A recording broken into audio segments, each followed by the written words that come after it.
Bonjour et bienvenue dans cet nouvel épisode de formation que nous allons poursuivre sur l'application SysTjet. Je tiens à vous préciser que, cette fois-ci, nous allons essayer d'aborder la partie utilisateur.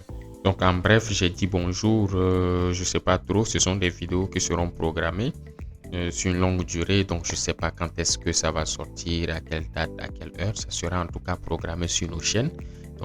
N'hésitez pas à vous abonner et à liker, à aimer pour ne pas rater les prochaines sorties des épisodes. En tout cas, tout sera programmé sur la chaîne et les sorties seront faites automatiquement. Donc, restez connectés sur toutes nos pages pour pouvoir suivre les formations. Dans ce cas, bonjour, bonsoir. Et nous allons nous connecter rapidement à l'application pour continuer. Ici, je me connecte en tant qu'administrateur. C'était admin et je mets mon mot de passe. Toujours au niveau de la partie grossiste, je choisis grossiste, je suis là, je retourne dans nos options. On était là et cette fois-ci, on devait voir comment ajouter un utilisateur. C'est très simple. C'est la même procédure. Donc, si vous avez suivi la formation des employés, cette fois-ci, les formations seront très rapides. Donc, je clique juste sur utilisateur. J'ai seulement un seul utilisateur qui est ici, bien évidemment, moi qui suis connecté. J'aimerais ajouter un nouveau. Je dis nouveau. Ici, on a dit employé. Donc, quand je clique là, j'ai toute la liste, le nom des employés qui figurent, c'est-à-dire les employés que nous avons eu à enregistrer ici dans notre structure, tous sont là.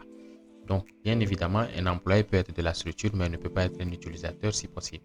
Donc, ici, je clique sur employé. Je dis que bon, oui, cet employé-là, par exemple, je choisis ici Monsieur David et je dis que ce monsieur-là, je veux qu'il soit utilisateur parce que lui, soit il est un RH ou il est quelque chose dans l'entreprise et lui, il doit pouvoir avoir accès à l'application pour pouvoir gérer une partie des données.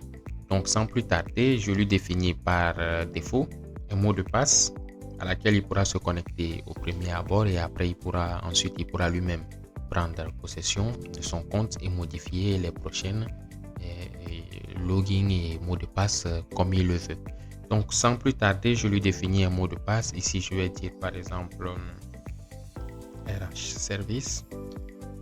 Je vais faire RH service. Lui, il s'appelle RH service.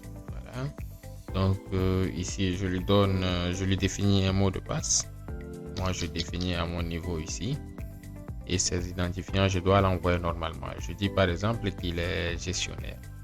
Je viens là, j'active son compte. Donc ici, il est à retenir que lorsque vous mettez actif, ce qui veut dire que cet utilisateur, lorsqu'il se connecte, il pourra accéder à l'application. Mais lorsque vous désactivez son compte, ce qu'il veut dire que quand il se connecte, on ne va pas lui donner le droit de pouvoir accéder à l'application. Bien évidemment qu'il a ses identifiants enregistrés, ça ne lui donne pas le droit de pouvoir accéder aux informations de l'application. Ceci est très nécessaire au cas où l'utilisateur est en congé ou qu'il a quitté la boîte ou la structure.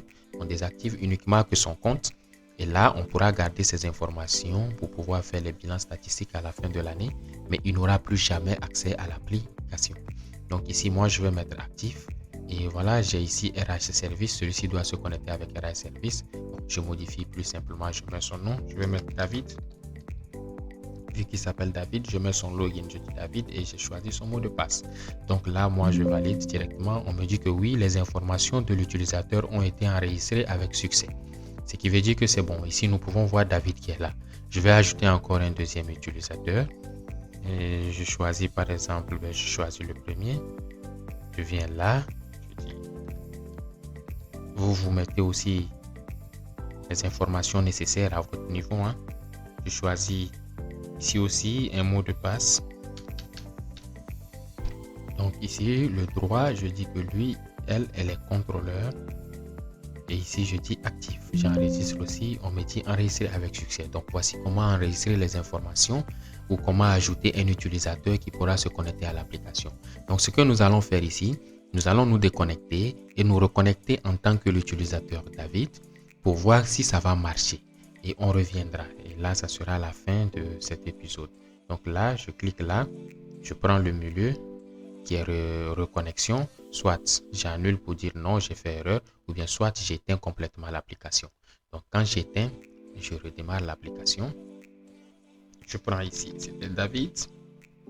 C'est David. Et je mets son mot de passe. Donc voilà, l'utilisateur que nous venons de créer a bien pu se connecter à l'application et il peut commencer désormais par manipuler les informations selon ses droits au niveau de l'application. Donc voilà comment ajouter un utilisateur et comment est-ce que ce dernier peut se connecter. Bien évidemment que lorsque vous n'avez pas un employé qui a été ajouté en tant qu'utilisateur, il ne pourra jamais se connecter à l'application. Donc voilà comment ajouter les utilisateurs et comment est-ce que ces derniers doivent se comporter pour pouvoir gérer les informations. Merci et à la prochaine.